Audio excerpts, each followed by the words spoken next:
अमरावती ग्रामीण जिल्ह्यात वाढत्या घरफोडीच्या घटनांच्या पार्श्वभूमीवर स्थानिक गुन्हे शाखा अमरावती ग्रामीण यांनी उल्लेखनीय कामगिरी करत अट्टल घरफोड्या करणाऱ्यास त्याच्या साथीदारास जेरबंद केले आहे।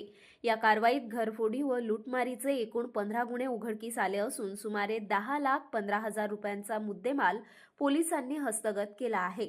पांढुर्णा मध्य प्रदेश येथील सराईत गुन्हेगार चरणसिंग गप्पूसिंग भादा हा आपल्या साथीदारासह सिंबोरा परिसरात फिरत असल्याची गुप्त माहिती मिळाल्यानंतर पोलिसांनी तत्काळ धडक कारवाई केली।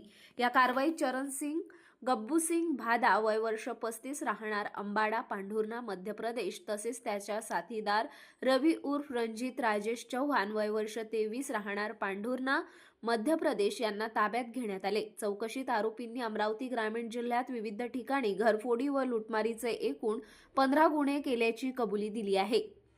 त्यामध्ये मोर्शी पोलीस स्टेशन हद्दीतील 3 गुन्हे, वरुड पोलीस स्टेशन हद्दीतील 2 गुन्हे, बेनोडा पोलीस स्टेशन हद्दीतील 1 गुन्हा, चांदूर बाजार पोस्ट ऑफिस हद्दीतील 2 गुन्हे, तिवसा पोलीस स्टेशन हद्दीतील 3 गुन्हे, कुऱ्हा पोलीस स्टेशन हद्दीतील 4 गुन्हे असे एकूण 15 गुन्हे उघडकीस आले आहेत।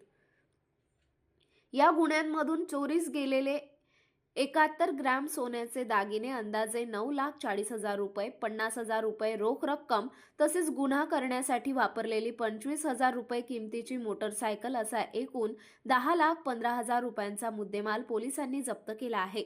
पोलिसांनी दिलेल्या माहितीनुसार आरोपी चरणसिंग गप्पूसिंग भादा हा अट्टल गुन्हेगार असून त्याच्यावर महाराष्ट्र, मध्य प्रदेश आणि छत्तीसगड राज्यात 50 पेक्षा अधिक घरफोडी व लूटमारीचे गुन्हे दाखल आहेत। पुढील तपास व कायदेशीर कारवाईसाठी दोन्ही आरोपींना मोर्शी पोलीस स्टेशनच्या ताब्यात देण्यात आले आहे।